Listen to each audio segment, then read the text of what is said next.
Commission meeting, September 20th, 2021. The meeting will be called to order at 7:30. If you'll please stand for the Pledge of Allegiance. You wanted it. To the flag of the United States of America and to the republic for which it stands, one nation, under God, indivisible, with liberty and justice for all. Okay. Mr. Secretary, to roll call please. Pam Morlow, Here. Daniel here. Here. TJ McLaughlin. Here. Kevin Frost here. Daryl Lewandowski. Here. Art Can. Here. And Bob Gierzo. Bob's going to be absent today. He called me earlier. He's good.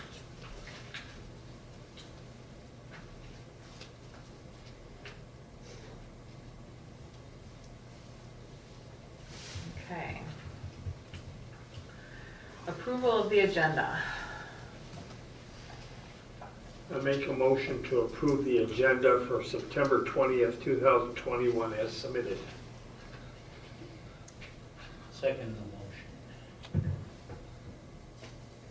All those in favor of approving the agenda for September 20th, 2021, say aye. Oh. All those in favor of approving the agenda as submitted, say aye. Aye. Opposed? None. 5, public comment.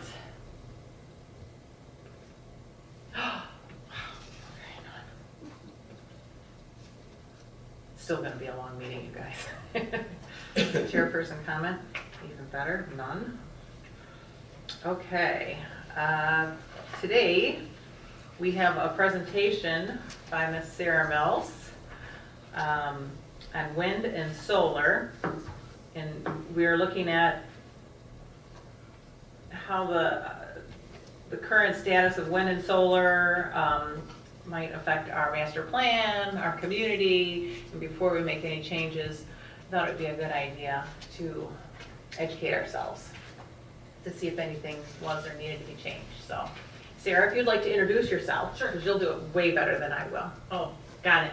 Sometimes I have a slide and I realize I didn't put it in there. So, hi, I'm Sarah. I am at the University of Michigan. By way of background, my PhD is in farmland preservation. I grew up in Monroe County in London Township and came back to study different tools that planners had to work on farmland preservation. And it was, who was I talking to earlier about driving up 127? And I saw the wind, to my in-laws cottage, and I saw the wind farms, and the planners there were talking about those wind farms as farmland preservation. And so that's what I ended up studying, about whether there was a connection. And I'll present some of that stuff. I mean, you don't have to read the whole 200-page book. But since then, I've stuck around at the university. I teach on renewable energy. And I'm here because I have a grant from the State Energy Office that's part of EGLE, Department of Environment, Great Lakes and Energy, to help communities set policies related to clean energy. I do this because talking to the township officials in those places with wind farms, what I heard was it was really hard to get a straight story about renewable energy, because you don't have. Actually, you guys are doing this right. Like, you don't have an active proposal that I know of before you. A lot of places wait until they've got somebody knocking on their door, and then there's people who talk about positives and people who talk about negatives, and they just wanted to know what the truth is. So, well, as you'll see, I've been doing a lot of work with MSU Extension to work on a sample zoning ordinance for solar that's going to come out in 2 weeks' time. But just generally, the state pays me to give people factual information and answer questions. And what I will tell you, like I tell you, my bias is with farmers. Like, that's where I got my PhD. And my bias is being proactive and thinking about what fits for your community. And if you decide that wind and solar definitely don't fit, then I want you to articulate that in your master plan and in your zoning ordinance to send that message. Because as you'll see in a little bit, there's a whole lot of interest right now in the state in these things, and you should be proactive. It's the planner in me. So. You are on the planning commission too, correct? I am on the planning commission in Ann Arbor. We meet every Tuesday. So every Tuesday. First and third Tuesdays are public hearings, second Tuesdays are working sessions, and fourth Tuesdays are the ordinance revisions committee. So. All in favor of, Let me go back to Ann Arbor. Oh my gosh. I'm a glutton for punishment. It's my public service. All right, but in terms of, you know, whether it's renewables or housing development, like, I understand kind of looking at both sides. All right, so the question I often get is like, why are we talking about wind or solar in Michigan? This is kind of the wind speed map, and sometimes on that little thing on the side, it's marked as like marginal winds down here. It's pretty much just kind of red that is shown up here as like the, you know, viable. And I'll come back to this in a minute, but this map is for turbines that are like technology of 10 years ago. They're taller now, which makes a lot more places viable for wind energy. And the same thing is true when people look at solar maps. They look at this map and they're like, we're not Arizona, why are we talking about solar? And what I point people to is that this, you can't see it. You can't even see it on your little printouts because it's teeny tiny. But there's links. This legend over here is not from 0 to 10. This legend goes from 4 to 5 3/4. So a solar panel that's put in this area gets about 70% of the power is what's put in Phoenix. So we're not talking like huge differences. Back on that other Yeah. one, go back one more. Yeah. So, which color is high or low? Yeah, I hate this. I don't love this map. I mean, it's because this, anyway. So what's the blue in the? So the blue is really good, and it's not shown, but in the lakes it's really good. Kind of the red here is better. These brown tones, which you'll see some brown tones, and actually there's a little dot that's pretty much right here, that's kind of better than yellow. Yellow is not great.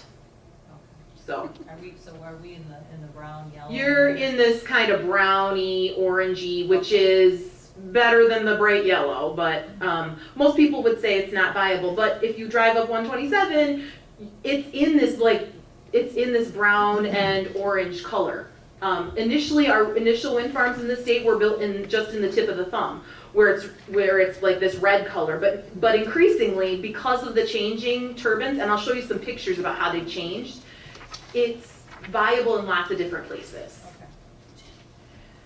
So right now, you don't need to know anything about energy, just like scale is what we're after here. So this is a map showing where the wind and solar farms are, and you know, the solar that you see on 14, that's too small to be shown on this map. It's not even a dot here, but the solar here is at least kind of 5 acres big. And the wind projects are a lot bigger than that. This is what's currently built. And the important thing is that right now we have about 2,300 megawatts of renewables. 2,000 of that is wind, and about 300 of it is solar. So remember, 2,000 wind, 300 solar.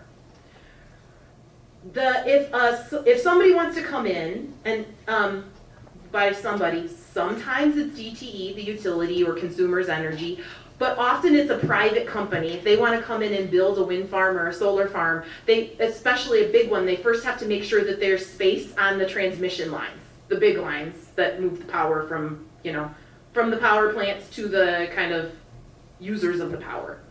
So they have to apply to this group called MISO. That's the Midwest Interconnection. And so this is a good indication of where developers are looking. And so for wind, there's about as much wind as what we currently have built that's in this kind of queue to see to study to make sure there's space on the wires. And you can see that it's not just in the Thumb or in Gratiot County anymore, it's spreading out. There's one wind farm that's under serious consideration between here and Lansing. There's not a lot of geographic specificity on here, so I can't tell you exactly what town that is. You can kind of zoom in, but I don't love their maps. But that's just an indication of kind of what's coming. But this is the big one. There's currently 300 megawatts of solar, and in this interconnection queue, there's 6,700 megawatts. And those 300 megawatts are generally pretty small projects. They're projects that are kind of 5 to 10 acres. But the projects that are in this queue, there's 48 projects that are 67 megawatts. What that means is that these projects are like 800 acres. That's like the average size. And that doesn't count a bunch of smaller projects that are like 5 to 10, 20 acres that can go onto the distribution lines, not the transmission lines, the distribution lines. And I see your puzzle faces like, where is this all coming from? First of all, you should know that not all of that's going to be built because they first have to make sure that there's space on the wires. But both utilities have already committed to build a whole bunch more renewables. Like these are their plans for just the next couple of years. And consumers even more recently came out with a plan to build a whole bunch more than that in the next 5 years. The other thing that's happening is not just these big projects being on the rise, but also small scale projects. Rooftop solar, solar in people's backyards.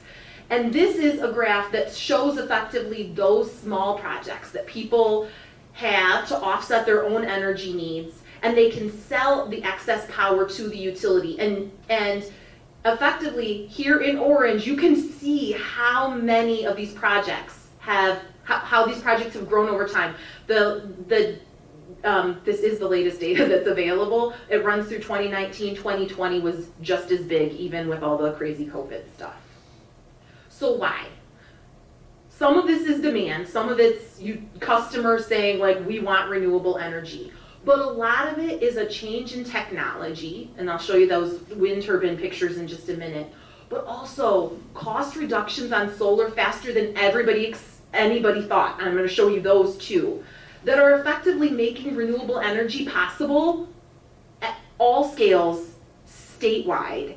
And in many cases, these are the reason that the utilities are committing to buying more renewables is they expect those costs to continue to come down. And it doesn't make a difference what happens with state policy. They have run the models and said the cheaper sources for us are going to be to add more wind and solar to our books. So the reason that the costs are coming down is one of the reasons is that this is what's happened to wind turbines. They're getting taller over time. So if you drive up 127 2 years ago, the tallest wind turbine you would see is 499 feet. There was a 500-foot limit effectively from FAA. What was the big? 499. That's what kind of the common point was. But the newest wind farms in Isabella County, those wind turbines are 580 feet tall. When those turbines get taller, they can access wind speeds that are better up high. Also, the circle's bigger. The circle of the kind of air that they capture is bigger, and so it's viable to produce power even at lower wind speeds. So this is why the maps before about where's viable is not. Those are based on these short turbines. Actually, a lot of it's based on these turbines that were 400 feet tall, and we're well past there. So that's one. And because of this change in technology, even communities that had planned, and I don't know what the date of your zoning ordinance was for wind, but communities that had planned 10 years ago, the technology has changed. I've been encouraging communities to go back and say, is this does this still keep in keeping with what we anticipated? Because it's changed. These are certainly taller machines. And in terms of the cost of solar, this is the cost curve. There is currently a federal tax credit that's associated with solar, and this is the cost without that tax credit. Just so you know, that's the unsubsidized cost of solar.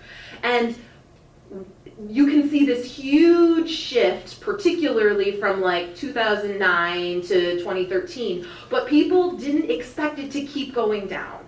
And so that's, even in Michigan, actually, the UP has more rooftop solar panels than we do down here. More than 2% of their customers have it because their cost of power is twice what ours is, more or less. And so those solar panels pay for themselves faster, right? It costs the same to put a solar panel here as it does in the UP.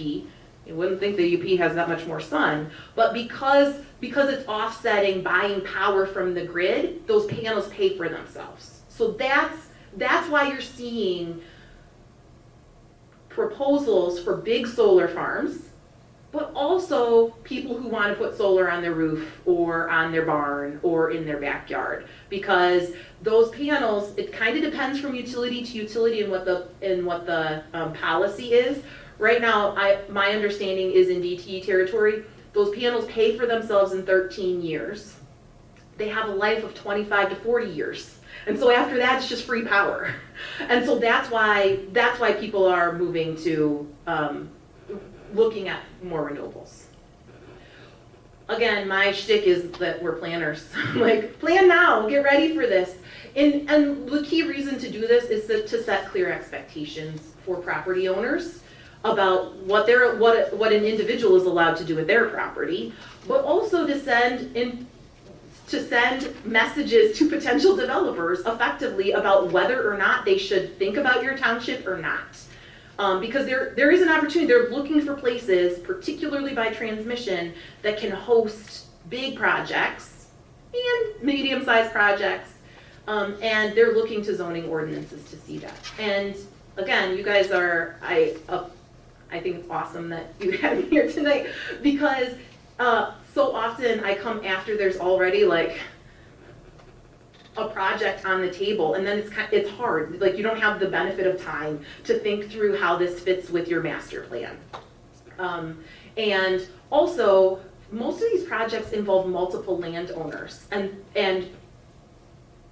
in many townships where I speak, some of the bigger farmland owners also happen to be on the township board or the planning commission. They just lived there for a while. And so that presents a bunch of like conflicts of interest issues, right? And so if you can decide how they fit and set zoning before the developer shows up, that's the preferred approach. And my, that just popped up there, to remind me to say, I would predict that all communities, just given what is happening, you saw like how much interest there is, all communities are going to be approached for a solar farm of some size in the next 10 years. So prepare now, like is the basic gist. So the next couple of slides are just kind of what you need to know, pros and cons about wind energy, then pros and cons about solar, and then I just have a couple about thinking about it within your master plan. But before I go on, questions about technology, costs? Yeah. Costs, Yeah. that's a big issue, isn't it? Maintenance. So I mean so much of the cost of renewables, right, is in the equipment early on. Right. The ongoing costs are maintenance. And actually for solar, so many of the jobs are in mowing the lawn around the solar panels. In terms of like mechanical maintenance, there's more on wind farms than there is in solar just because there's more moving parts. Sure. But yeah, the kind of ongoing jobs associated with it are in maintenance. What about communities taxing? I'm going to get to that. Okay. Yes. And I'm really going to talk a lot about the big scale stuff. The state had just a couple years ago decided what to do about, made clear guidance about rooftop solar and how assessors should treat rooftop solar and that kind of thing. For big scale solar, they're duking it out in Lansing right now. The governor vetoed a bill at the end of last year. So we can talk about that in a little bit. I know I had experience years ago in Palm Springs with all the solar panels, the windmills that they have there. Yeah. And one of the experts, I got into quite a conversation on all the pros and cons. Yeah. And like you say, the technology has really changed since that time. So. Yeah. Yeah. I mean, one of the big changes that probably what was in Palm Springs is now everything's monopole rather than kind of the, I don't know what they're technically called, like lattice structures. And so, one of the challenges in the past with wind turbines was birds nesting kind of in the kind of lattice structure. On the monopole, they can't do that. But kind of concerns about, like, do wind turbines kill birds? Yes. Yeah, what about the higher technology now? Does that minimize the... It's different species. And so it's changing kind of which species you have to think about. Okay. So actually let me dig into that with kind of what some of the pros and cons of wind turbines are. So the two things important to know, there's completely different scales. Like there's a wind turbine that's 75 feet tall maybe, that would be what you would put in your yard to like power your house. That's the equivalent of rooftop solar panels.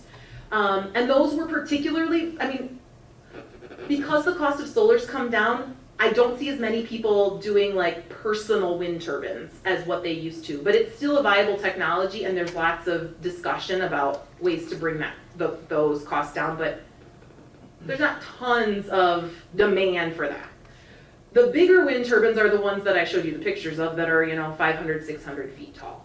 And again, I'm gonna talk a lot about the big ones because generally speaking, like and you do need to worry about like if the tower fails, like is it staying on your property rather than your neighbor's, but there's not usually concerns over the kind of smaller wind turbines. It's the bigger wind turbines that people rightfully have questions about. The first thing to know is whether it's even viable to talk about this, and I honestly was skeptical, like I wasn't sure. I pulled up this map from the Department of Energy that kind of rates places based on good and bad, and so this you can, and I don't know if the printout's any better, this is roughly Washtenaw County's outline here. And the dark colors are the cities where there's too many people around to even try to site a wind turbine, but you can see that you're in the kind of corner where on this map, dark red is really good. And actually there's more dark red here than there is in the thumb. The thing is, I don't want to say that you would have a potential for a wind farm. Like this is one map. And one of the things that a developer would consider is like, can you get enough property owners signed up? Because nobody forces the landowner to host a turbine on their property. Like that's a wind developer needs to get a landowner's consent, like agreement to do that. Wind developers don't buy the land. They usually lease the land that the turbine sits on, just so you know. And because these towers are so big, you can't just, we do have like the 2 turbines that are up by the bridge, but those are shorter turbines than what is done now. They have to bring in big, heavy equipment, and so just from economies of scale and renting that stuff, like you don't see a wind farm of fewer than 15 to 20 turbines. So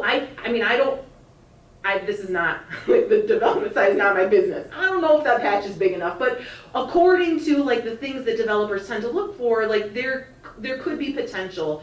According to that map in the township. They look for good wind resource. They're looking for access to transmission, and that's something that is mapped, and there's a lot of transmission lines that kind of run through the township, both kind of that way, north-south, and then there's something that kind of runs maybe a mile north of a highway-ish. There's something that kind of parallels 14. Developers want to avoid endangered species because they have to comply with the Endangered Species Act. And they do tend to put turbines away from urban areas because there's just not enough open land. And also buildings disrupt the wind. Like you need steady flows of wind. So that's why, that's among the reasons that urban areas are avoided. So I'm gonna go quickly over this just because I don't know that wind is like, I think that there's gonna be much more interest. If anybody's interested in siting something here, I think it's gonna be solar. But because you're here, and because I know a lot about wind in Michigan, I'll just tell you kind of the general stuff. So the primary benefits of big projects, and this is true for wind and solar, are economic.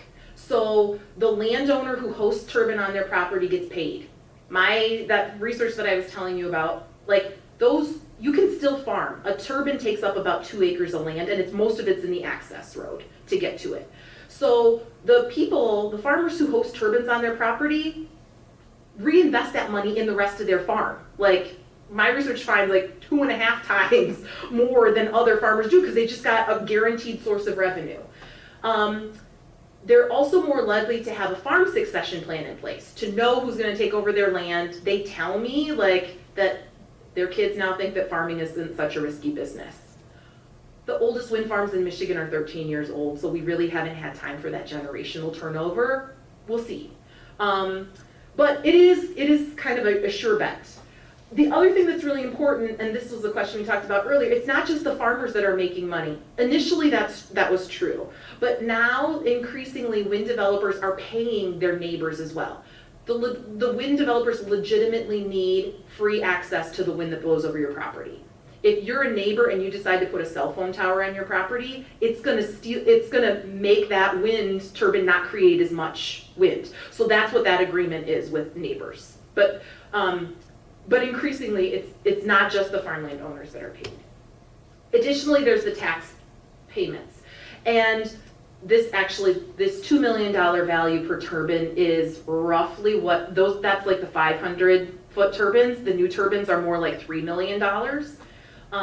The state has a tax table about how wind turbines should be taxed. It's taxed as personal, I don't know how much you guys get into this, but it's taxed as personal property. So the highest value, the highest tax receipts are in year one, and then it goes down over time. You can think of it as depreciation. The tax commission doesn't call it depreciation, but that's more or less what it is. We talked about jobs before. There are some jobs in maintenance, but there's actually not tons. Most of the jobs in wind development are during construction. And especially for wind, where they're bringing in like specialized equipment, they're bringing in special crews, oftentimes from out of town. So the biggest jobs are in kind of the hospitality sector when wind turbines are constructed. The concerns are about noise. Wind turbines are not silent. They do create sound. And often what you'll hear is concerns about health. And I mean, what planning commissions, where a wind project is proposed, hear about concerns about health because our mission is to protect the public health, safety, and general welfare. There is not a direct link. I'm not a medical doctor, but all of the research is finding there's not a direct link between wind turbine sound and health.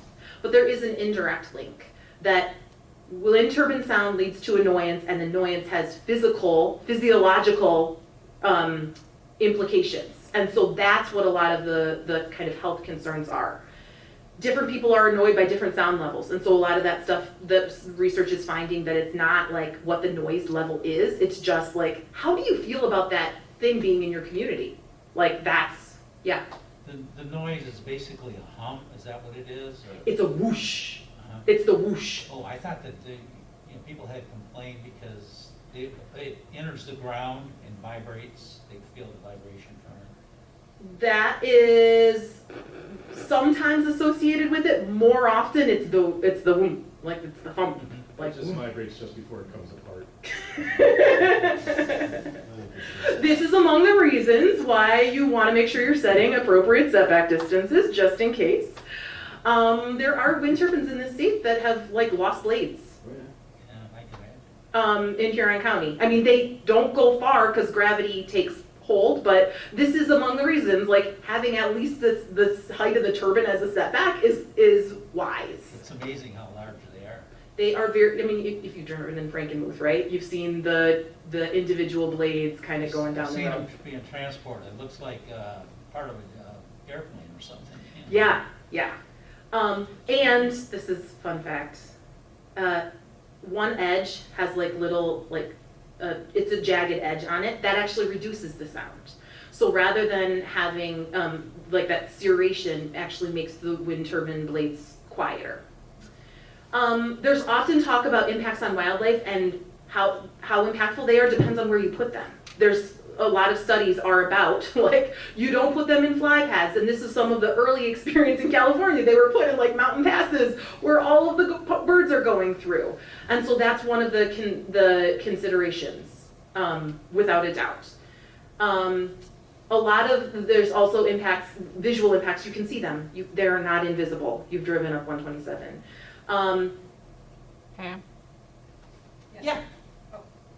One of the things that you haven't mentioned on local concerns, which has been in the news several times over the past years, is the ice formation on the blades, which then the ice starts to melt, and then it becomes a projectile that's thrown out well away from the wind turbine.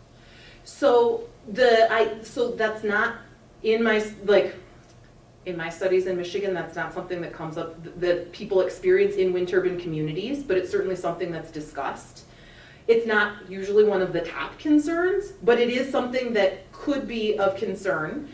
Usually though, like the same things that the impact of I'm blanking on the actual name for it. It's ice shedding, I think is what they tend to call it.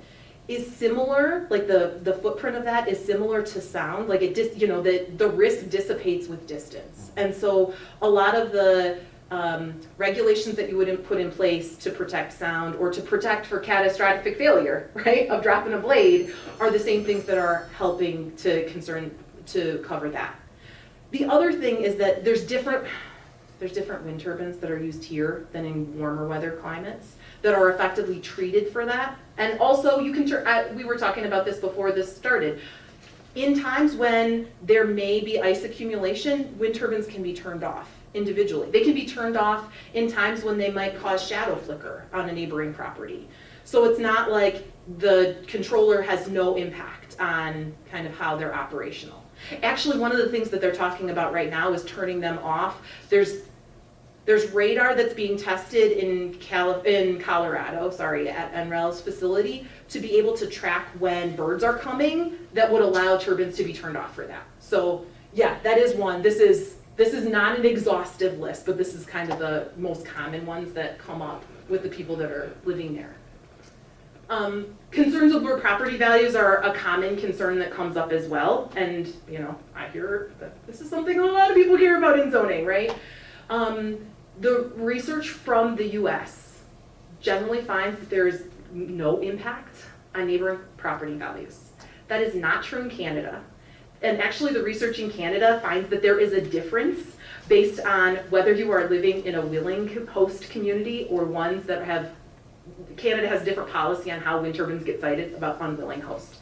And I have some research, I think that this is because so many of our wind turbines are put in places where there aren't huge aesthetic values placed on the landscape.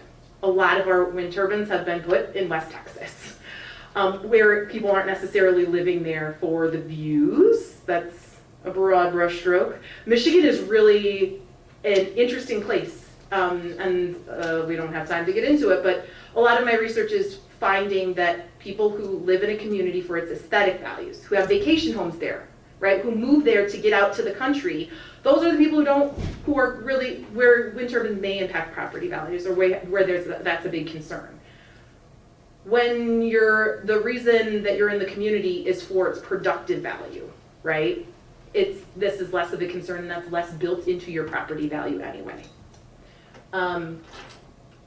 So that a lot of that gets into the last thing, which is this is not why I moved here. I didn't move here to see wind turbines in my backyard. And I think that that's legit, and that's where, a lot of the discussion over what fits in a landscape is based on why people live in a place. So what I tell communities in trying to figure out within their master plans about how wind fits is, like, wind is an economic development strategy. If your place is all about agriculture and your goal is to sustain agriculture, farmers generally, this is not exclusive, but farmers generally, well, first of all, if they want a wind turbine, they have the preference, or they have the ability to sign up themselves. But this is an opportunity for them to diversify their income, and that's what we've seen happen in Gratiot County, and that's what's happened in Huron County. If your goal, though, is for substantial residential development or growth of tourism, right, like where your economy, the economic base and your growth strategy for your community is based on aesthetics, wind is probably not right for you. So that is that's where it's different from every community. It's like a lot of the politicians that have their mansions on water. They're voted not to have winter. It changes that view. And yeah. Some of the politicians that are really for energy conservation, when it comes to their personal property, they're of a different mind. Yeah, well, don't get me started on some of that. Okay, so solar. Solar is even trickier than wind because it really comes in all sorts of sizes. Because it is more modular, it's not like it has to be in like a small setting or a large setting. It can be on a barn, it can be ground mounted. This one over on the bottom left is effectively sized just for a house. You can have small solar arrays like what you see on 14 at Domino Farms, or this is what was the biggest solar farm in Michigan in Look Here. And that one's on 250 acres. So, and like I said, and they're getting even bigger. So it can come, it's the same basic technology, but it can come in all different shapes and sizes. You know, often we talk about solar, or I talk about solar in megawatts. What is a megawatt? Like in solar panels, it takes up about 5 to 7 acres. So what I typically tend to tell people is that 100 megawatts, 600 acres, I say, you can think of like 100 megawatts as a square mile. Like that's the kind of basic calculation. Yeah? What kind of conversion rate do you get with the something this size? Let's say for 1 megawatt, what kind of conversion rate do you get with that? So the capacity factor depends, and that's like of the 1 megawatt stated capacity, right? Assuming that the sun was shining 24 hours a day, 365 days a year, it would be 1. That's clearly not happening. It's roughly about 14%. So 14% of what typically would get from an average. So you can expect that whatever it is, so you can expect that 14% of the time it's producing at its max capacity. That's kind of how you read that. 14% of the time it's producing at its max capacity. Again, the capacity factor in Phoenix isn't that much higher, right? Like the place that we might think of as like having lots and lots of solar. But that's the capacity factor. And it changes based on actually whether they're fixed, these solar panels are fixed, or whether they tilt to follow the sun throughout the day. So where is utility scale solar possible? Just like for wind, so utility scale, big scale, just like for wind, people need access to a substation. How close depends on your project size. So you can do a solar project that's 5 acres or 10 acres, or 50 acres. But for a small project like that, you need to be really close to transmission lines or to a substation. Or an updated distribution line. Actually, at that scale, you could actually tap into the distribution line. For larger projects, some developers are stomaching expanding transmission a couple miles, but honestly, they don't want to go longer than that. And there's not that big of differences in solar across the state, so they don't have to. Like what solar developers are doing now is finding where there are substations, and like that's where they're going. Because from place to place, there's not as huge of differences as there are for wind. What they want though is land that's cleared and flat. And so the farmland preservationist in me is like, ding, ding, ding, that's what everybody wants. Like their primary target is farmland. It's possible to do solar on brownfields. It's possible to do solar on capped landfills. And you can. And actually, by count, like there are more projects that are kind of on those sorts of sites in Michigan right now than are on greenfields. But what's coming, I'm not gonna lie, is largely on farmland. You can also do it on parking lots, and it would be great if every Meijer parking lot was covered in solar panels. Like, then I wouldn't have to worry about getting my groceries into the car either. But so much like wind, the benefits largely are economic for these big scale solar projects. Again, the small scale solar projects, it's also economic, but it's for the individual landowner, and it's for them to make the decision if they can stomach, having those panels pay back over 13 years if they think they're going to own their house that long. But for the big projects, it's really it's similar. There's landowner payments, and actually, they're super lucrative. Like the kind of going rate in Lapeer, it was $800 an acre per year. What I'm hearing throughout other parts of Washtenaw County is it's $1,000 per acre per year. It's super. Solar developers are willing to pay a lot. Which also means that there could be some opportunities for brownfields, especially brownfields that there's not a lot of activity on. The reason that we don't see a lot of brownfield development is that there's risk associated with it. And sometimes the solar developers can't tap into the ground, like they have to put their solar panels on ballasts on top rather than put the posts into the ground. There's also, there will be tax payments. I cannot imagine that there's not tax payments, but that, I don't know what that is right now because that's a political football. Currently, I collected research on how tax assessors are treating existing solar projects, and they're all over the board, which means that the State Tax Commission wrote some better guidance on helping tax assessors understand what it was. And but right now, there's a discussion in Lansing about, do we just tweak that guidance, or do we go with a completely different thing? Is there like a table like there is for wind? Is it a payment in lieu of taxes? That's kind of what's under discussion. So I tell communities, you guys don't have a developer here, but I tell communities, be wary of what a developer tells you on the tax payments, because nobody knows right now what those are. It's the same jobs caveat as with wind, except a lot of the labor can be local, because a lot of it's like taking the solar panels out and putting them on. There's not really special equipment that's required.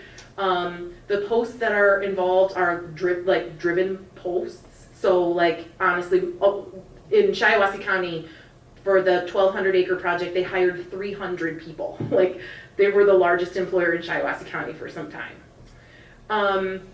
Depending on what's planted underneath, there's a potential for some water quality improvements or to provide pollinator habitat. But that really depends on what a local government requires is planted underneath solar panels. And, this is relevant particularly in Ann Arbor, but true in other places. For places that have climate action plans, like this is the more viable of the two. Like, opportunity for having renewable energy locally in an urban environment.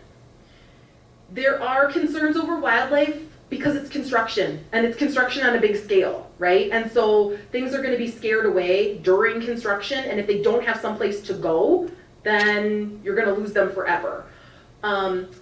Also, some of the, there's wildlife-friendly fence that can be put around solar panels that can allow small animals to come back through, but usually you don't want deer jumping through, and there's not fencing that's going to allow the deer to come in.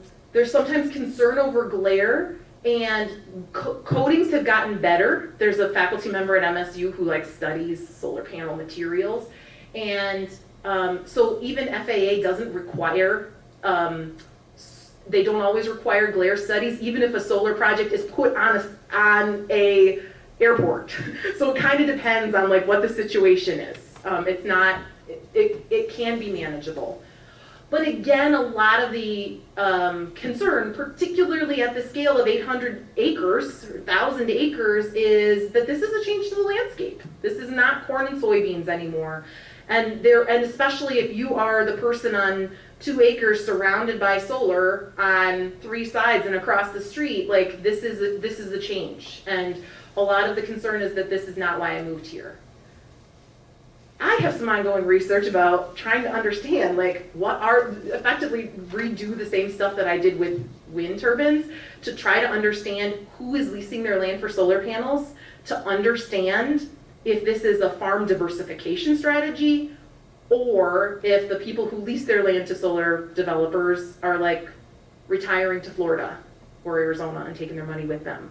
Because I think that has a difference on kind of how we think about this as farmland preservation.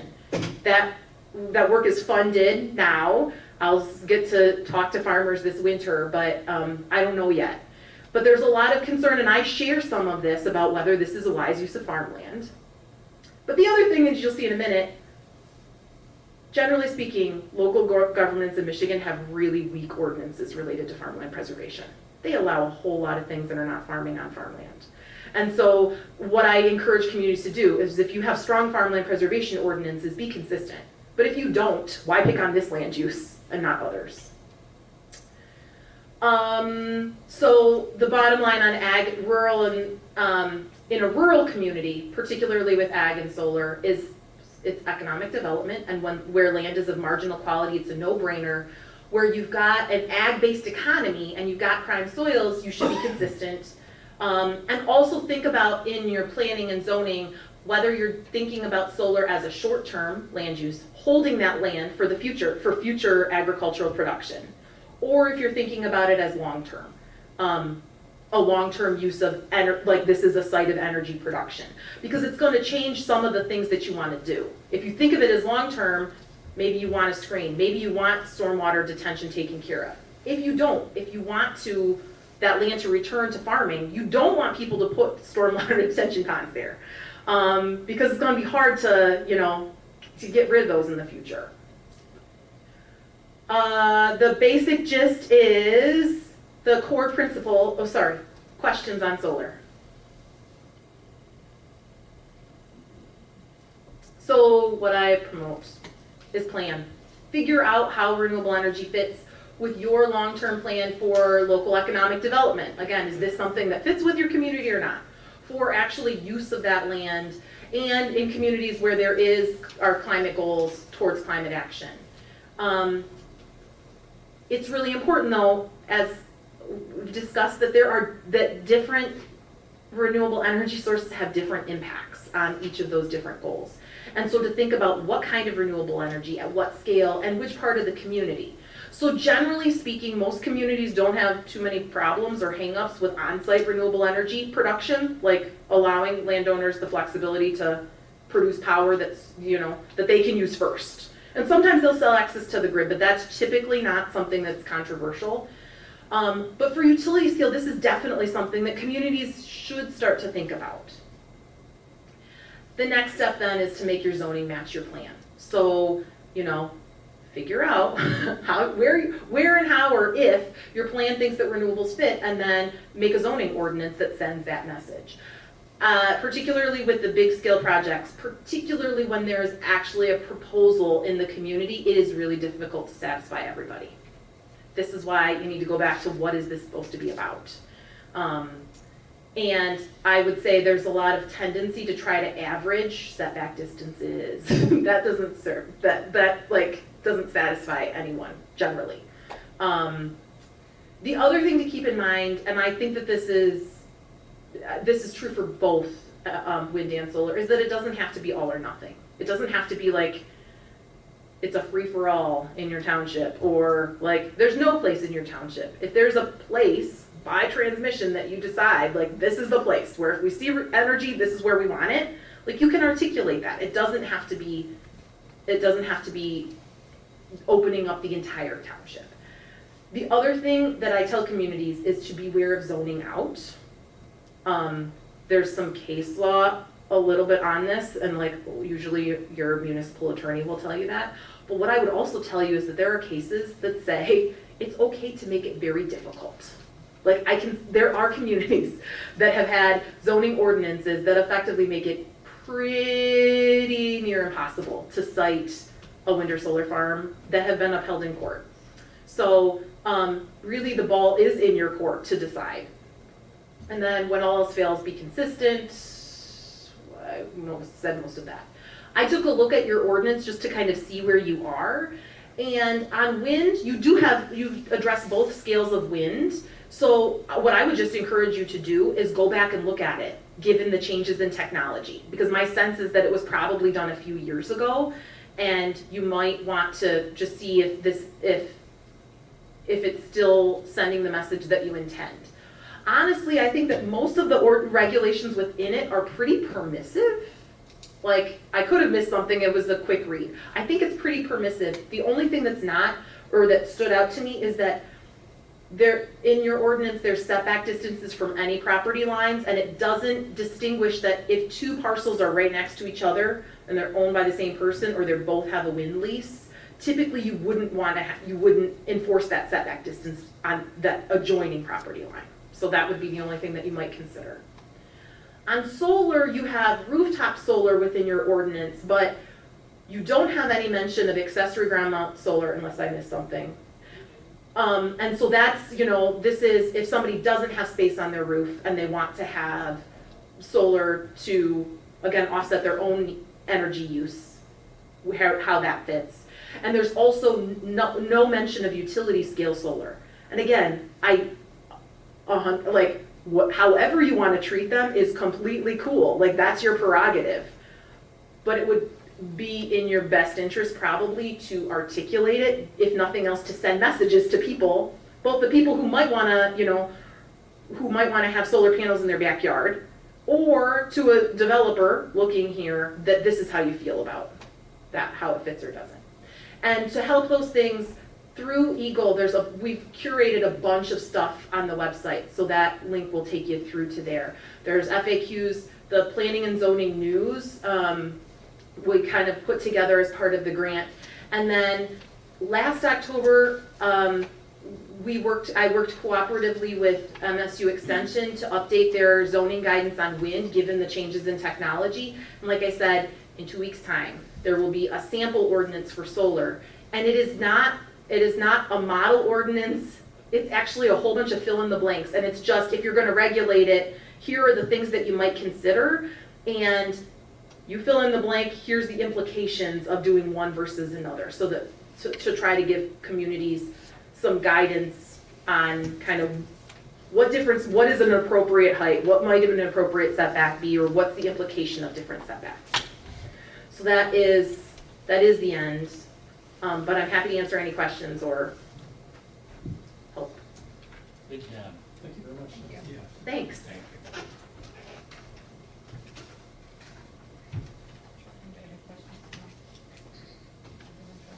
Yes, Mr. Press. Got a couple. Sure.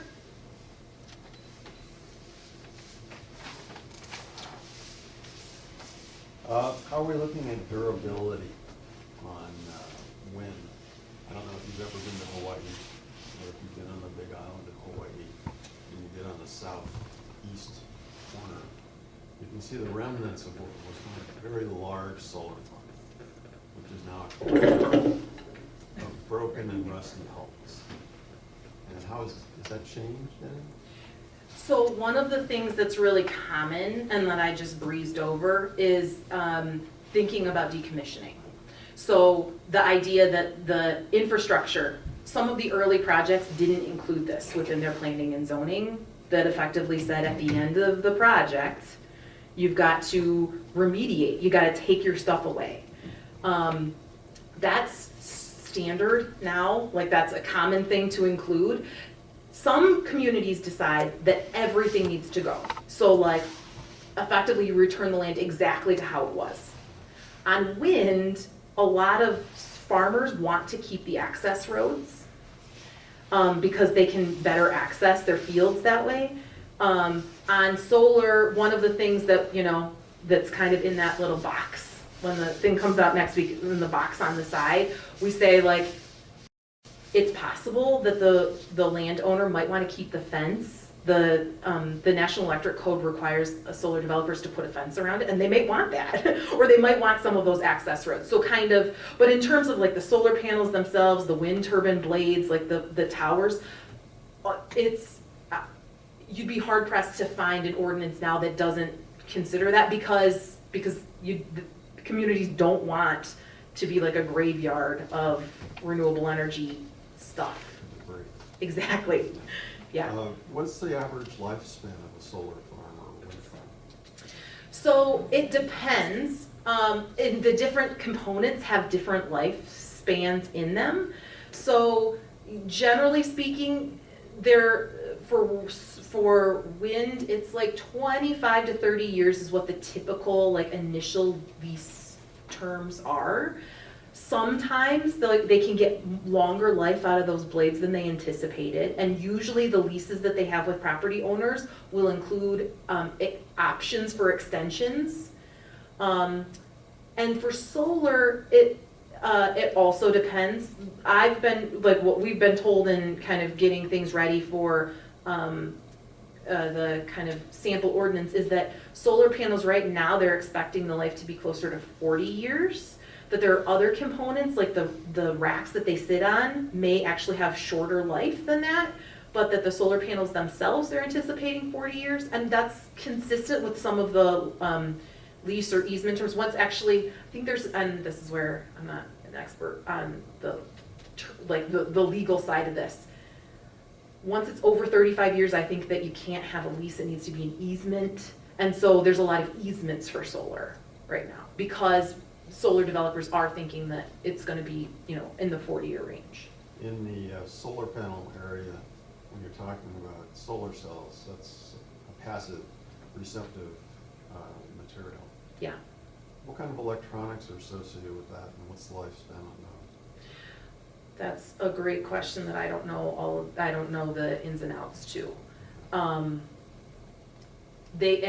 you know, that's not honestly one of the, again, in trying to do our research to pull together the different, what is the typical lifespan of components, that wasn't the first thing that people mentioned as having the shorter life. The electronic components weren't, so, but I don't know for certain. Okay, I used to work in the automotive electronics business, so I know a lot about how the lifespan of electronics. Yeah. And it's pretty short, particularly in that kind of environment.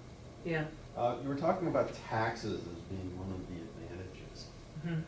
What kind of taxes are those? Property taxes. And To the locality. to the locality. So in both this case of wind and solar, the landowner, there's still, it's not personal property. That's what that comes onto it. It's like your normal property taxes, taxes on the land, right? Like the taxes that you and I pay. So that continues on. There is some discussion on solar about whether it moves, if it's currently taxed as ag, whether the latest guidance from the State Tax Commission says that rather than being taxed as ag, the land itself would be taxed as industrial. That doesn't have to change the zoning, but it does have tax implications for the for the local government and certainly for the landowner. So this is something that MSU Extension has been really big on, making sure that landowners understand when they're signing the lease that they need to make sure that that's covered, that the solar developer would be covering any changes in that taxes. It So can be taxed as commercial, even though it stays agricultural. The idea that the tax classification and the zoning classification are different is I mean, it's not unheard of. Advantageous. Well, it certainly would be advantageous, if they don't have to get rezoned. But I mean, my sense too is that there's a number of properties that are zoned as ag, but actually have a different kind of use. And so,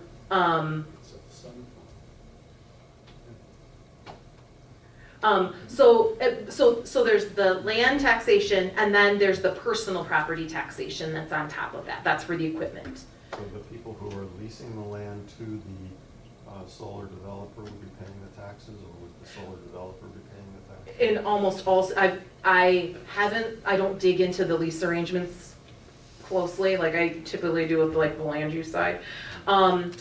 But I've never heard of a landowner who's paying those taxes. It's the solar developer, the wind developer. Let me ask that question. Is the landowner getting the tax bill?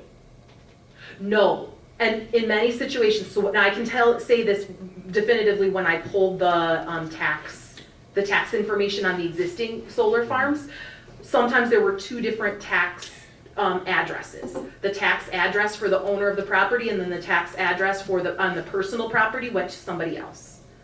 So it may be two different taxpayers. But this is the thing, if your underlying property is changing classifications, like you want to know that if you're the leasehold, you're that farmland owner, so that you make sure you've got yourself covered. Yeah. In Palm Springs, the developer and the community were at odds about, they determined the profit per units of energy from the wind. Okay. And they were arguing about their portion of that profit. So it was arbitrary, there was a dispute, negotiable, at that time when I was there. So sometimes, and this is where things have like changed, and honestly, different developers do things differently. That's probably because they were talking, there was like a royalty associated with it, much like oil and gas leases, where like the landowners get a portion of the profits that are made by selling the power to the grid. Sometimes that's part of the arrangement. Sometimes it's just fixed over time. And so it's like X amount per year. What I've heard on solar leases is that it's the latter, it's fixed.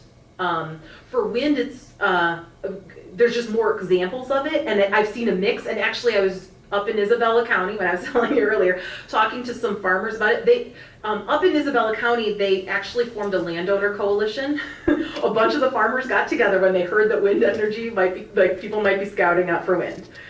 The ag extension agent said, you need to go talk to an attorney. And so they wrote their own lease. And they said, like, this is what we want it to include.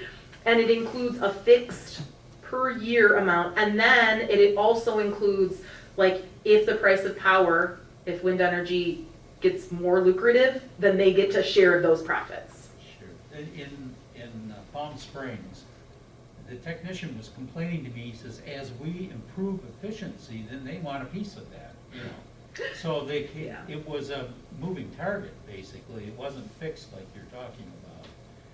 And if you take a look at projections in the future, the demand on energy is gonna, I mean, you talk about electrical cars. I mean, that, right now, the grid, if they had all electrical cars now, the grid couldn't even come near supporting that. So Yeah. there's going to have to be vast changes just in that area alone. And you take a look at all the different things that are going electric. So, last weekend or the weekend before, I was talking to a group because there are, like I said, 4 wind projects proposed in Washtenaw County.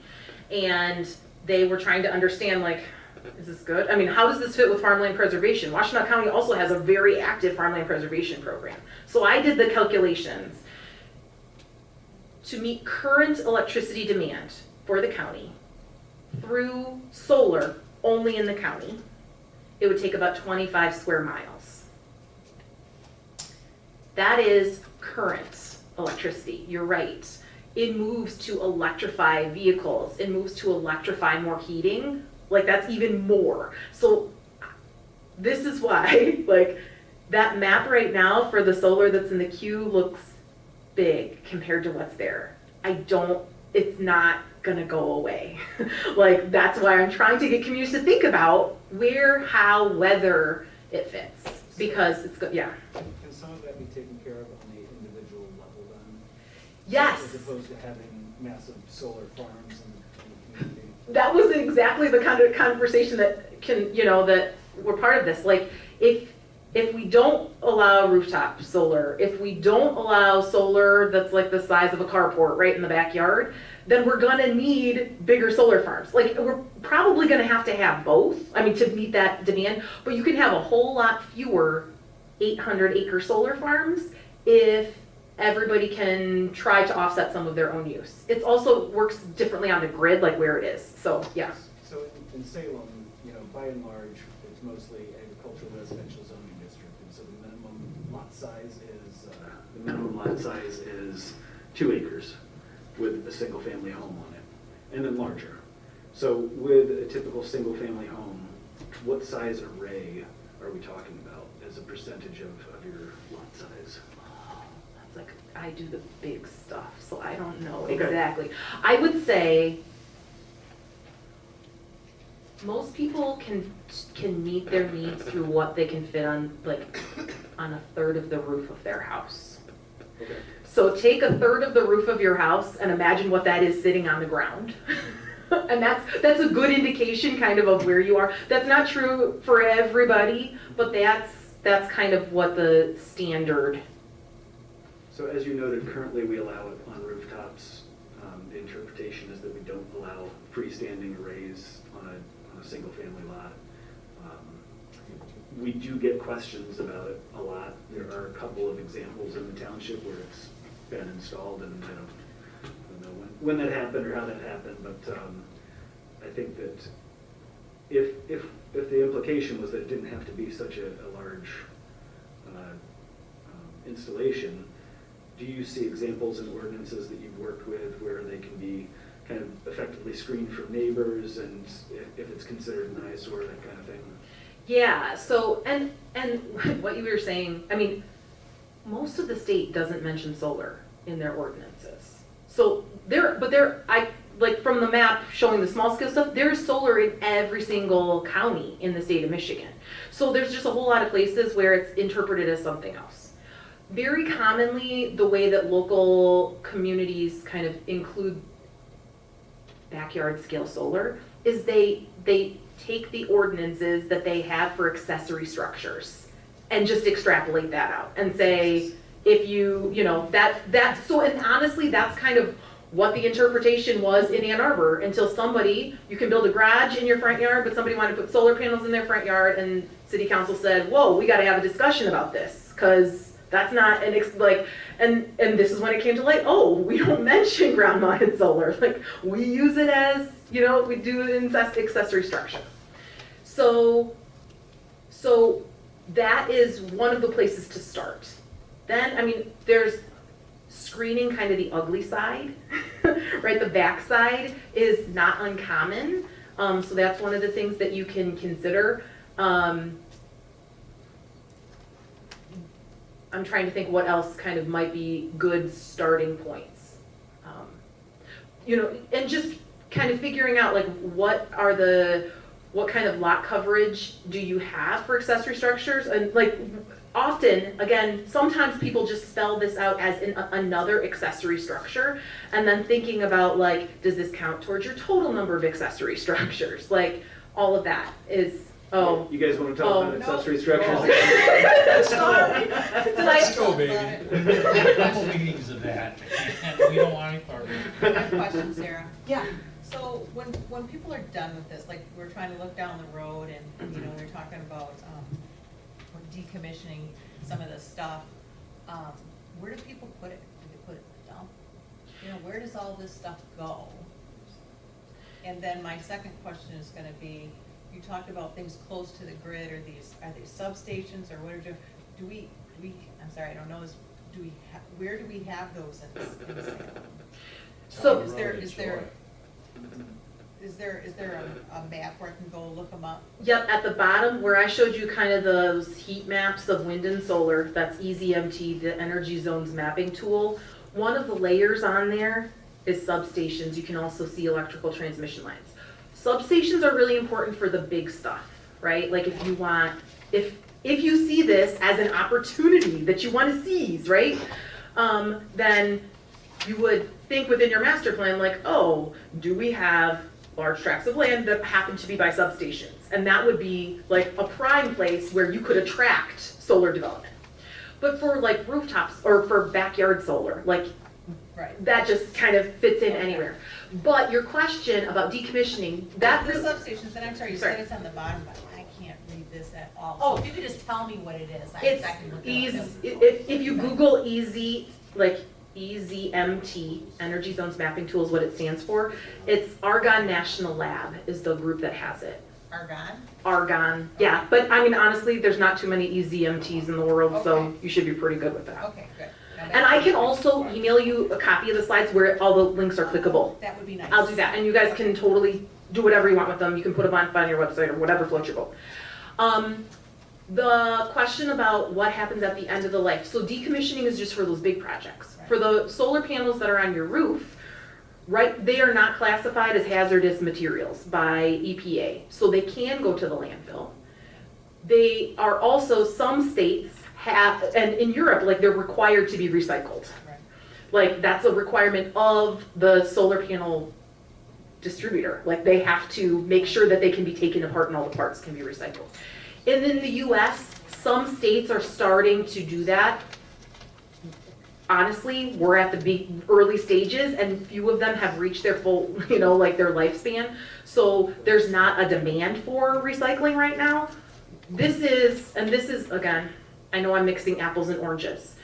Within a decommissioning plan for the big stuff, whether you're talking about solar panels or wind turbines, very commonly you would have a surety bond from the developer to make sure that if something happens to their company, that there's a pot of money that you can use to decommission.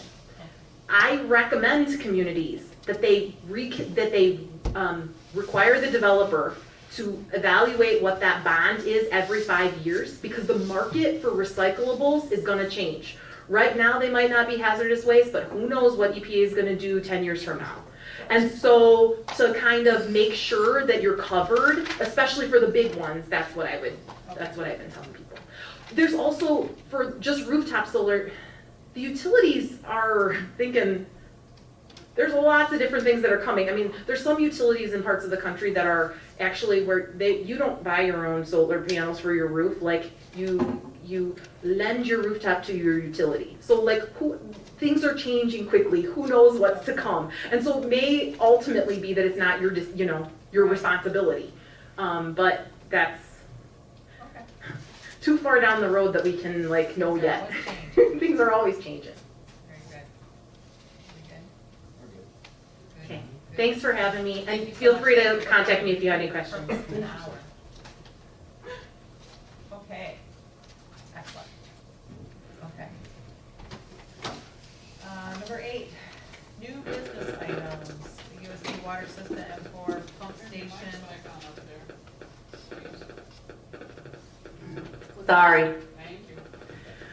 Number 8, the new business items, USD water system, the pump station, preliminary final site plan.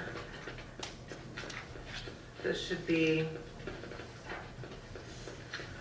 a fairly easy one, or I should say a fairly short one. Madam Chair, I know you approved the agenda already, but do you want to maybe postpone that until you get through the fuel station, since these gentlemen have been patiently waiting? I thought this was going to be a fairly quick one, though. It could be fairly quick, but we could just postpone it and do it at the end, Okay. for the sake of getting these guys through here. Sure, that's fine. Okay. Then we will, Just make a motion to postpone it till the end of the agenda. okay.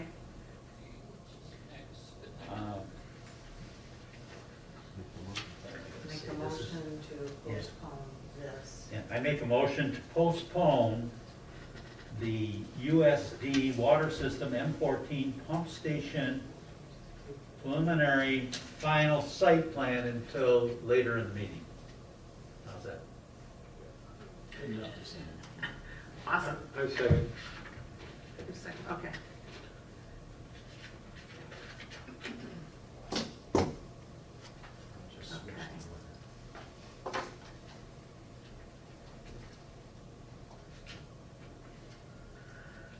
Make my notes, sorry.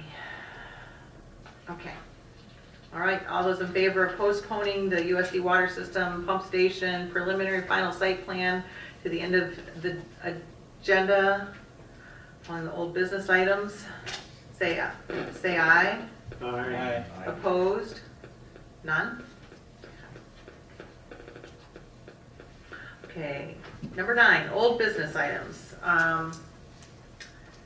Vehicle fuel station and local commercial zoning text amendment.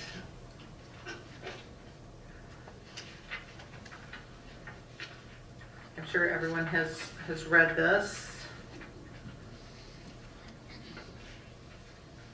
Actually, this is what I was looking at, okay. So Paul updated some of the language to be able to include the gas station, fuel station, into the local commercial district. You can see in Article 20.0 of the land use table, there's an update there. Page 40-30, red line. And 40-32, more red lines. I have had a couple of suggested changes since the packet has gone out. Oh, okay. They're Then, relatively simple. But if you have, Okay, if well, you why have don't you- questions first, or you want me to tell you what those? no, why don't you just tell us first? Okay, so on page 40-32, where we added the specific regulations for fuel stations in the local commercial district, the suggestion, well, first of all, I actually did some more accurate measurements between the particular parcel that was in question, the one that. In 8 Mile? In 8 Mile. Okay. And so I would suggest that instead of 1.25 miles, we do 1 mile. I think that still gets to the separation that you were all looking for, but it won't preclude that particular parcel from realizing the intent of their petition for the ordinance amendment. Okay, that was one of my questions. And then, on number 4, G4, change the must to shall. And then with number 5, the question came up as to whether or not the 4,000 square feet could be for multiple buildings on the site. And so to provide more clarity, I've amended the language to say the maximum total building size of all buildings on site shall be 4,000 square feet. Okay. Because I believe that was your intent. Okay. Beyond that, I'm happy to answer any questions you have about any particulars. I'm sure we all read on in his report, the 4 changes that he did.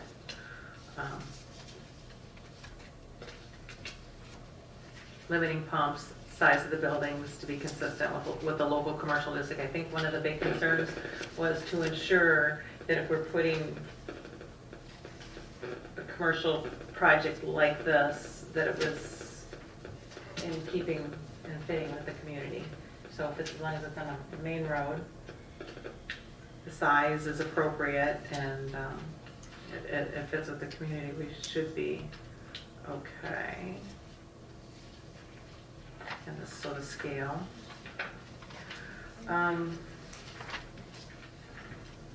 Did anyone have any questions?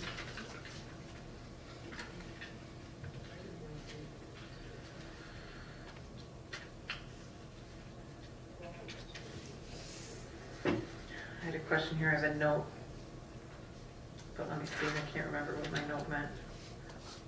Refueling. Oh, okay, so I did have a question. It's a number, on page 40-30, number 2. Minimum lot area for such size would be 1 acre with a minimum lot width 175 feet. Is that reasonable? I mean, for a refueling station? I mean, that seems like. Too small, is that what you're saying? Yeah, I mean, is that something that's even doable? Why do we have that number there? Where did it come from? So this is existing language in the ordinance, obviously, it hasn't been redlined. So these were the standards that would be applicable to fueling stations that are currently permitted in the general commercial district. General commercial. Or Okay. the industrial districts. Now, the industrial district has minimum sizes as well, so depending on whether or not you have water and sewer on site, it changes the minimum size for that district. Okay. So if there's a lesser minimum size, this would regulate that. This would be the 1 acre would be the minimum. If it's greater, that would be the minimum size. Okay. So in the local commercial district, I think 1 acre is the minimum size, so this would be consistent with that anyway.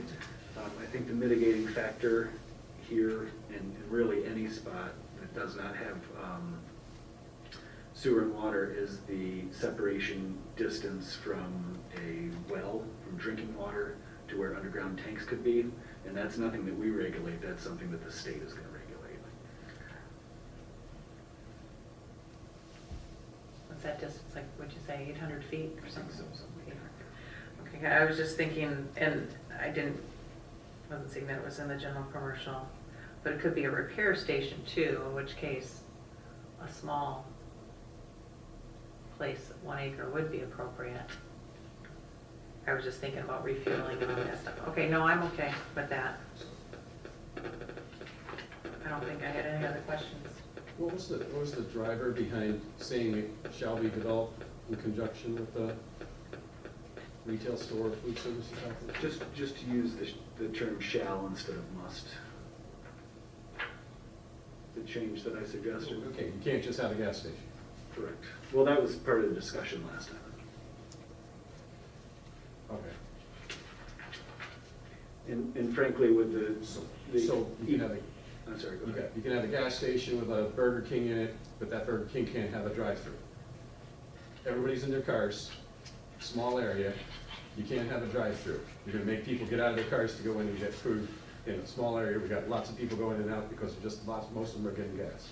That doesn't seem to make sense to me, It makes sense to me, sorry. okay? Because we don't allow drive-throughs really in any of it, and this is a small local commercial, and I think the intent behind eliminating the drive-throughs was to avoid Okay, the so- explosion, just one second, please, was to avoid the explosion in the downhill slide into bigger general commercial. Yeah, because I don't think we didn't allow drive-throughs. I don't think we allow anyway, so fast this food is- in there This is either. redundant language. Correct. Okay, just bold it, underline it, okay. Okay, so this is, Library, right. But that was in a different, Right, so, okay. Exactly. okay, so, yeah, because I didn't think. Yeah, we I don't think we, allowed drive-throughs. I don't even know if we allowed fast food, I can't remember. You gotta cook your own food and still, or buy from the gas station, that's it. Yeah, and you're right, Mark. Frankly, the reason that I put that in there, it is redundant. I don't think it's hurtful to be redundant in an ordinance. That's fine, okay. Yeah, I was forgetting about the overall blankets, that's all right. Yeah. Okay. So, retail store or food service establishment. All right, so, let's see, shall we move, we have some options here. If there are no, the only thing I think we would need to add here, do we have a motion to either recommend to approve or motion to postpone? If so, either one, I think we need to add the changes that Paul recommended, Right, sorry, which are, go ahead. just for a little more definition, number 5, 4,000 Oh. square feet, is that footprint or overall? Going to be a 2-story building, 4,000 square foot footprint? That is a good question. I'm sorry. I think the intention was this should only be a 1-story building, probably. I can't imagine anybody's picturing a 2-story gift shop below, restaurant above, and it's now 8,000 square feet. The ordinance currently has a recommendation. It's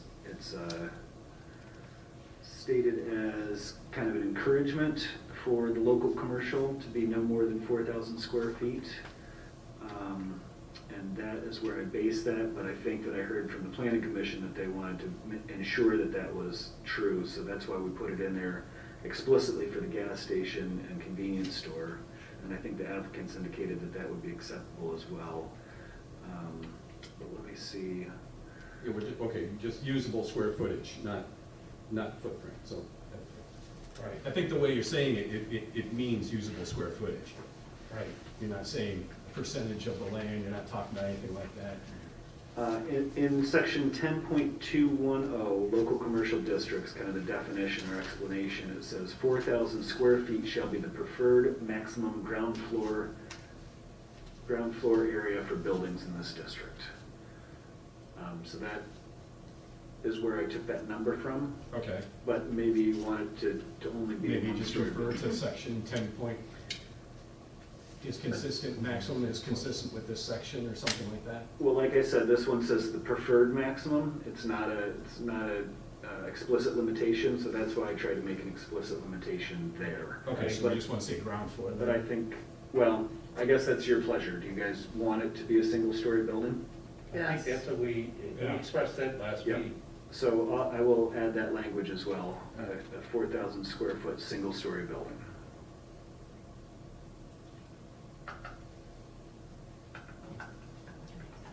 Yes, absolutely, go ahead. Okay, Paul, is there any precedent or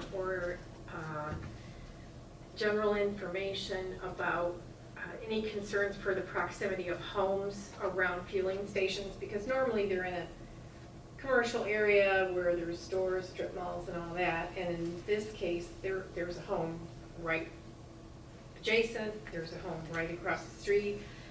I've heard sometimes there's a problem with fumes, so is there any information out there in the general advice of how far away fueling stations usually are from residential homes? So I'm not aware of any specific standards for the, smell or fumes. I think typically they're gonna be dissipated by distance, especially across a road. And with all commercial uses adjacent to residential uses, there's required minimum landscape buffers. I'm not an expert on fumes traveling, but I would think that that would provide enough of kind of a wind block or air block that it would dissipate that smell before it got to somebody's house. Again, I think that the separation between fuel tanks and the standards that Laura is going to be looking at, the licensing, Regulatory affairs. thank you, are going to deal with, particular health concerns. Okay. and I mean, I just proximity. know it's not a typical setup for a fueling station, since normally we see them in More commercial areas. It's not uncommon, though, to have them in proximity to residential.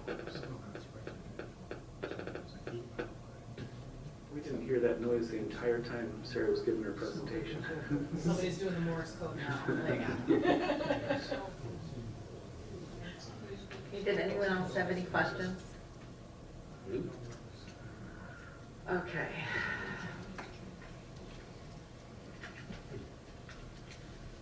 Would there be any point for this to talk about hours of operation? Is there any, is what's covered under local commercial right now for hours of operation, or signage, or less lighting than other areas?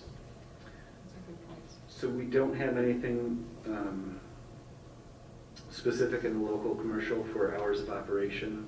We do have lighting standards, as you know, we worked on those recently, so I think that what we did was pretty contemporary as far as the lighting goes. Signage, they would be permitted, whatever signage would be permitted currently in our sign ordinance for gas stations. The sign ordinance is something that's on our list of priorities. This is all pulling back closer and closer to residential areas, right? So kind of you would, I guess what I'm saying is, you want to consider something as that ramps down towards the residential areas, that, maybe signs instead of what's on the sign ordinance, 5 foot high or so far from the road, maybe these are 3 foot high natural materials and 30 feet from the road. Something, I don't know, lighting from, I just, making it more quaint. Oh, hell, it's a gas station. I just didn't expect that word to come from you. Sorry. Now's the time to think, now's the time to think about it. Yeah. What about hours of operation? And I know you guys are probably scared right now, but and the reason, it's kind of a good point. All of what Bart said right there is the lights and the signing, and to be appropriate for that kind of area, the lights and the signs might be okay. But the hours, I was thinking, we asked the landscape guy, kitty corner, we asked him what his hours were gonna be. And that's exactly what I was about to say, that we did that through the virtue of that being a special use permit, and we have made this a conditional use. So every single one you get to look at on their own merit, and you can add additional conditions depending on the individual circumstance, if you can determine that there is a reason for those additional conditions to be placed on the use. So if you recognize by virtue of this particular location, proximity to neighbors, line of sight or something like that, you could place additional conditions on an approval As the plan comes through. as the plan comes through.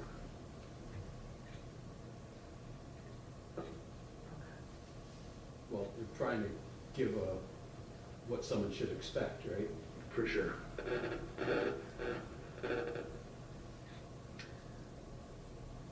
I just don't know that, requiring a wood sign as opposed to a neon sign might be. Well, I appreciate. Yeah, I mean, that's just what popped in my You just head. threw that out there. I know, I appreciate what you're saying. I'm just saying, I don't know if that necessarily needs to apply universally for this in this district, or if it might not be something better to consider on an individual basis. Yes, sir, go ahead. Yeah. I think, just to kind of reiterate, on your concern, we're not, we're not asking for this to go from residential to commercial. I mean, neighborhood commercial is already allowed in, and there are standards that I think Paul has said. And if there's, obviously, if there is particular requirements that come up in getting the conditional use, such as a location of the sign, or you might think, this should be over here or there, that can all be done.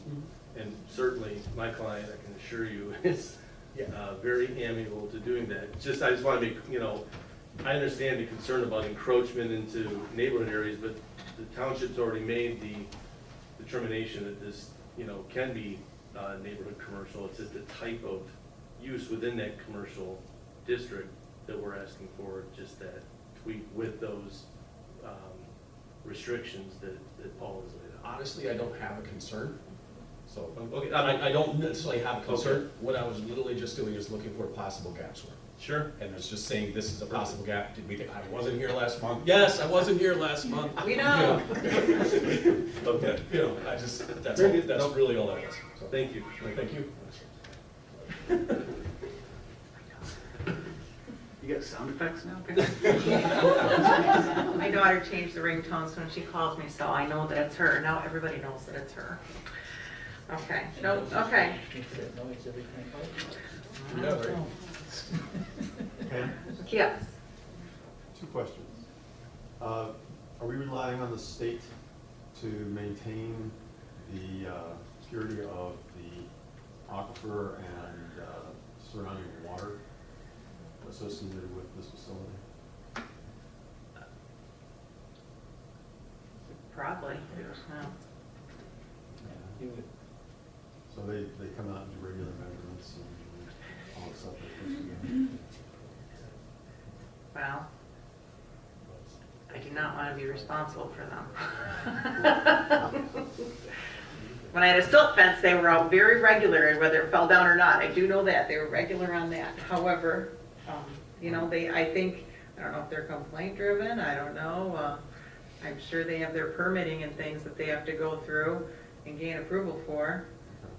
Given the hysteria surrounding the landfill, I just want to make sure that there are proper safeguards in place, both in terms of pollution of the water table and the aquifer, as well as the fumes that were mentioned previously. Right, well, and so that certainly is their responsibility. That's state.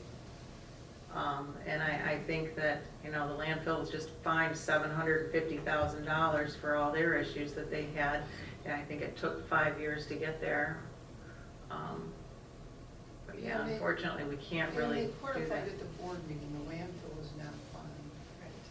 What's that? The landfill did not receive the fine. Oh, they did not? The gas recovery side of the Oh. landfill received the fine. Yes. I only tell you that because it was clarified at the board meeting last week. Okay. And they're 2 different companies. And that was part of the problem of why it took so long, is responsibility, I think. So, sorry, I misspoke on that. Okay, yes, I believe so. Paul, could you give me a quick description as to the distance requirement? Should not be located closer than? Yes, the discussion last week was that the planning commission didn't want to see a gas station essentially on every corner along the major roadways within the township. So we've got a number of areas specifically along Pontiac Trail that are zoned local commercial or planned for local commercial, and that's basically 7 mile, 6 mile, 5 mile, and North Territorial. And being that this is local commercial, while the applicant did describe that they're not generating new traffic necessarily, they're capturing traffic, it creates a lot more activity that's not necessarily consistent with the kind of the feel of local commercial because of additional turning movements, et cetera, and the activity around that. The intent from the planning commission, as I understood it, was that they didn't want to see one on every corner because it changed the character of the area. So we put the distance restriction in so that it would not end up on every corner. Playing devil's advocate. That doesn't seem right. Yeah, we have this one here at whatever mile road, and they know that they can't, there's not gonna be another gas station along this artery, and they're the only one, or whatever, not that it even can exist. And their prices are such that they understand they own a monopoly within a 1 mile radius. Only on those people who have less than a gallon of gas left in their tank. I understand, Yeah. I understand, but you know, Bill Gates could say, you know, there could only be one PC company in this world, that'd be great. But the opportunity is there for capitalism, and, you know, I just, This will be our only gas. I mean, a gas station wouldn't open up within, a gas station wouldn't open up within 1 mile if there was no business case for that one to open up. You do this, that takes that away in my mind. Not That says, now necessarily. you're, If local commercial is North Territorial 5, 6, 7, all the way up to That's all it 8, so far we've got one at 8, we've got one at 7, if somebody wants to put one on 6, they can put it there if they want to put it, but there does have to be a business what's the case. one at 8? Well, the one that's right across the street. There's 2 gas stations. It just says fueling Right, stations. it's in not ours, local commercial it's in zoning, South not Line. ours. Right, but South Line if it's a is that way, mile, yeah. there could essentially be one at every mile. So Well, it's, I don't know, I read it differently. The language Just says, so it's not less than a can't be, mile, I guess, I can't don't know. be closer than a mile to any gas station, whether in the township or outside of the township. Okay, this is in the local commercial zoning district. Any other gas station in any district within the township or neighboring communities, okay? And you're proposing to reduce that to 1 mile? Correct.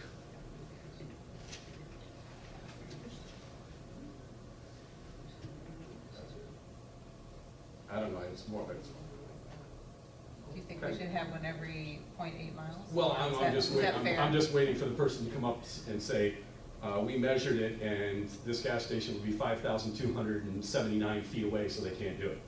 You know, but whatever, that's fine. Okay. I think the business case determines whether it's available. I mean, And do number 9? Or one of the 2? Here's the changes that we added in. You either put it either this one or this one. okay. We either approve it or postpone it. I make a motion to approve it,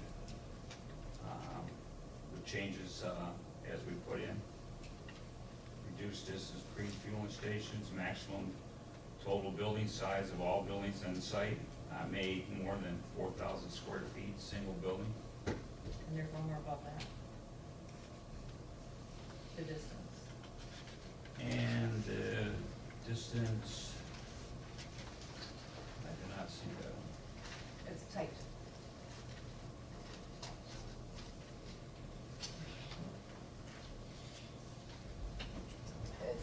It's the changes that get raised there. Oh, yeah. Because it was a correction from what was actually in the, Yeah, in the reduce the packet. distance, between fuel stations to a mile. Okay. That's a recommendation of approval to the board. Recommendation for approval. Second motion.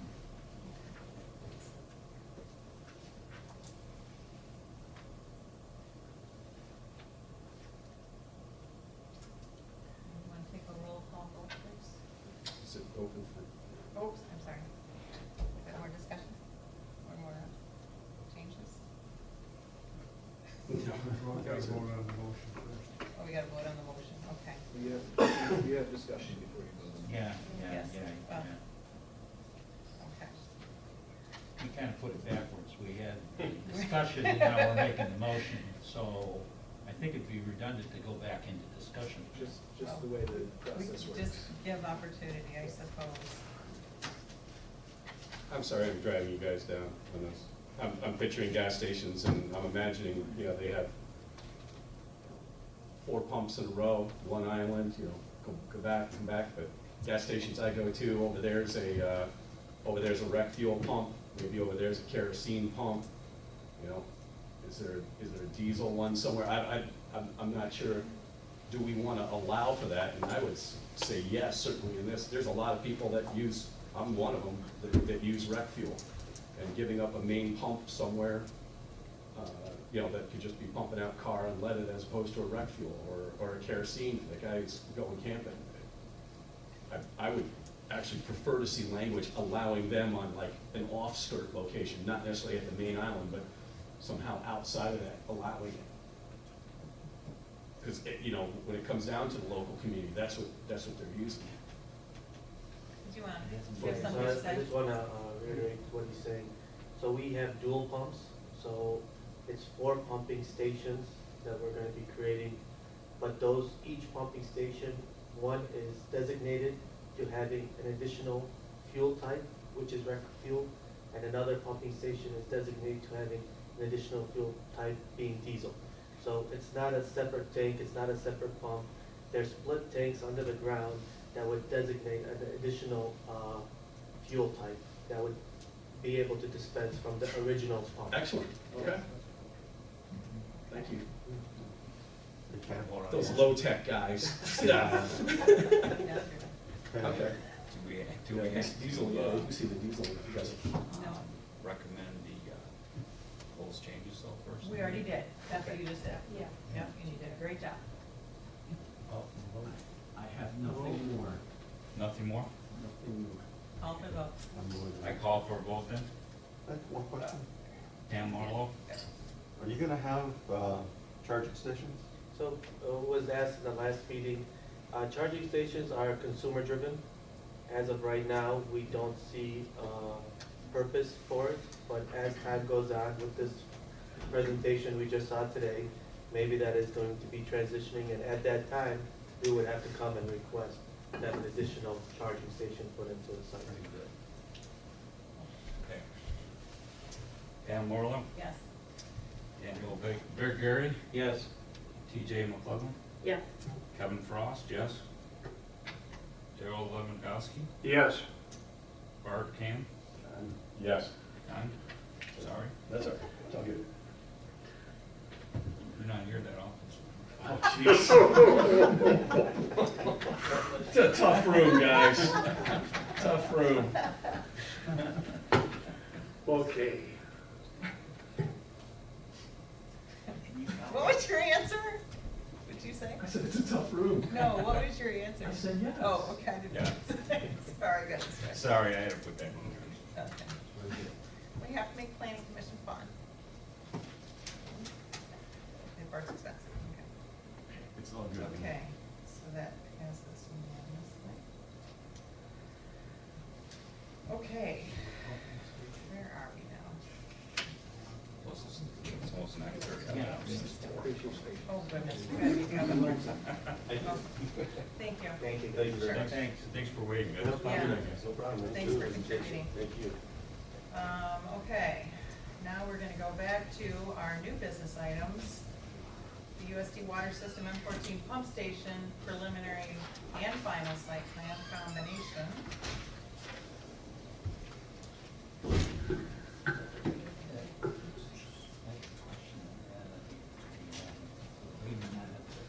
Well, I'm gonna say for this, it's, you know, it's kind of,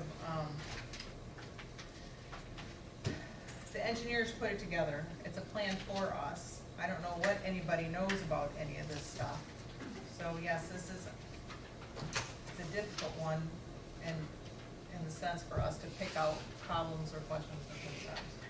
So I'll give you a real brief update of what the plan is for. This is a pump station similar to a year or so ago. You saw both the booster station for the water system and a pump station come in for the sanitary system down on Joy Road in Napier. This is the portion of the system that is crossing over M14 to be able to bring utilities to that northern side of the utility service district.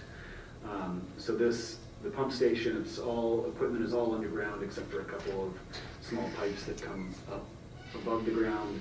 It's a fenced-in area, it's gravelled, it's set back off the road, it's a piece of property that the township owns. Now, we don't have direct access to Godfredson at that area because it's too close to the off-ramp for westbound M14. They do have a construction access granted by the road commission, so they do have the access to start the construction right now. They were required to put in stormwater facilities. At some point, this will be the location of an above-ground water tank, but that will come forth when that happens. The ordinance does require this to come in front of you, although it's exempt from certain regulations in the ordinance.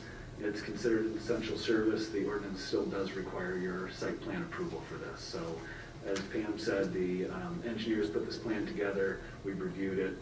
There's really not a lot of, there's no structure above the ground. It's all infrastructure under the ground. They have received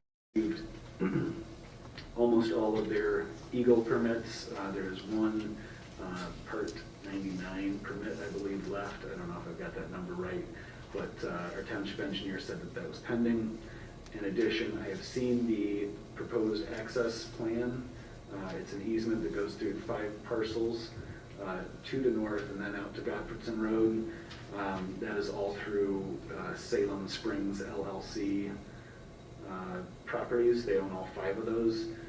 It is really those folks who have the interest in this utilities coming here so they can develop those parcels. So I don't foresee any problem with them getting that access easement.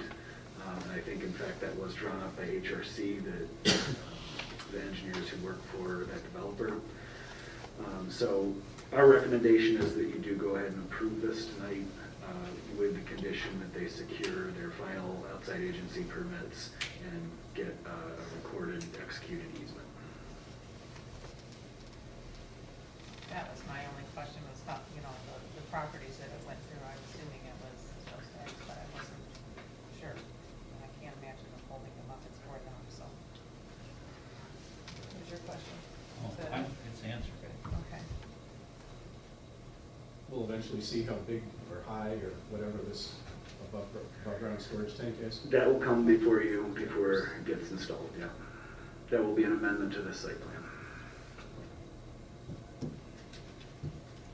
Try to make sure I'm here that day. Send you a text. So you can make sure it's like in the shape of a corn or something like that, or You know? Motorcycle. And bike. Okay. Does anybody want to make a motion? We have a couple options here. Motion to approve. Yes. Okay, if you just want to read. Yeah. Motion to approve the combined preliminary final site plan for USD water system M14 pump station with the following conditions.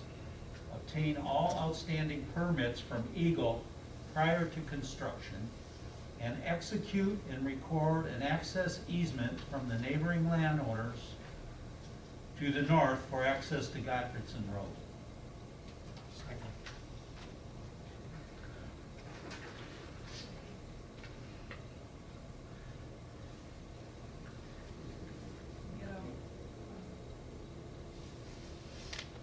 Roll call. Yeah. Sorry, just want to make sure the wording is correct. 80-foot by 80-foot fenced area that houses the pump station equipment, a detention pond, and an access drive. Those 3 things are in this 80-foot by 80-foot fenced-in area? Nope. The 80-foot by 80-foot area contains the pump station itself. The pond is outside of that, and the access drive provides access to the fenced-in area. Okay. If you look at sheet 3 of the site plan, I believe it lays that out. I understand, I'm literally going after the grammar. Site plan includes an 80-foot by 80-foot fenced-in area that houses the pump station equipment, comma, a detention pond, comma, and an access drive. I guess I'm not, is it reading right? Is it reading correctly to you? Site plan includes. If I didn't put the commas in the right place, the gist of it is the 80-foot by 80-foot fenced-in area has the infrastructure. The pond is outside of that, and the access drive is outside of that. I think you should probably say, site plan includes 80-foot by 80-foot fenced-in area housing the pump station equipment, comma, Comma. a detention pond, comma, and an access drive. Don't you? Yeah. So I that got it's- comments. This is, I got comments. this is his report. This is his report, it's not. Oh, I'm sorry, I'm reading the, never mind, Good catch though, Mark. whatever. Okay. Okay, we're good. I'm reading it as if it's that's, yeah, thank you. Roll Paul. call. Go ahead, Kevin. Dan Morrow, Yes. Daniel Gary, Yes. TJ McClumphy, Yes. Kevin Frost, yes. Joel McGusky, Yes. Bart Well, Camp. I answered to anything. Yes. Just don't call me late for dinner. Okay. Good job. Okay. Kevin's been up almost the whole day now. He did super.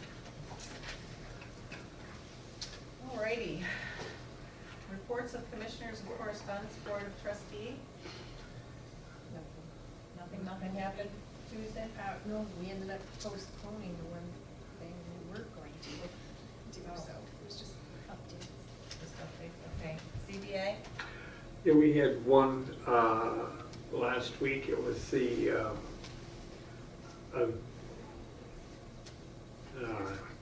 Lapham development over there off of Goffredson in Brookville, where the guy, the family was, against the guy shining the lights on his house so he could put an addition to the fence and make it 9 foot tall so he can block out the light. And that was passed. We granted him the extra 3 feet to go ahead and raise it. And that.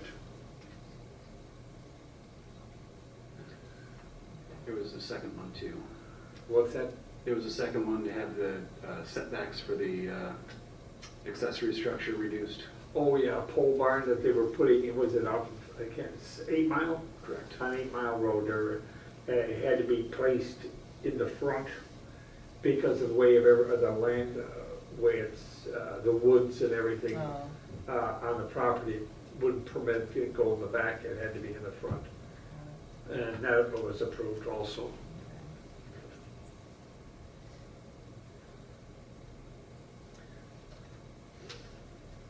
Okay. Land preservation. We're currently focusing in on a couple of properties that Steve has been working diligently in trying to get the evaluation done. Also, and we did talk about looking at the ratio of our parks, particularly our publicly accessible parks, trying to maybe develop some sort of ratio that we can actually have publicly accessible park space. And as we build up any new developments, that we make sure that we include that as part of the build out of these larger developments rather than afterthoughts and then trying to find the funding for them, et cetera. Very good. Thank you. Planning consultant review?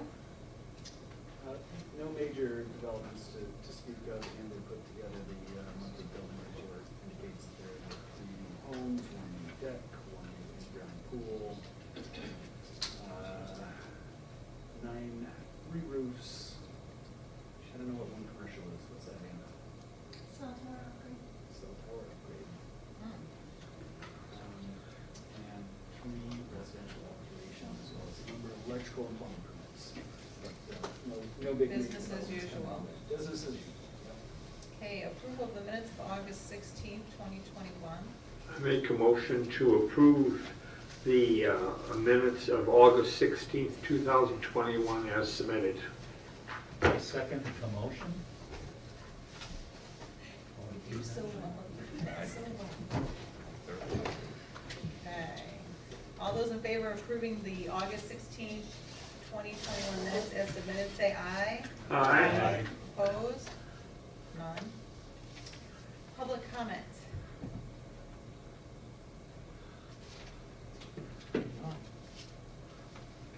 Okay, we are adjourned at 9:23. Thank you, everyone.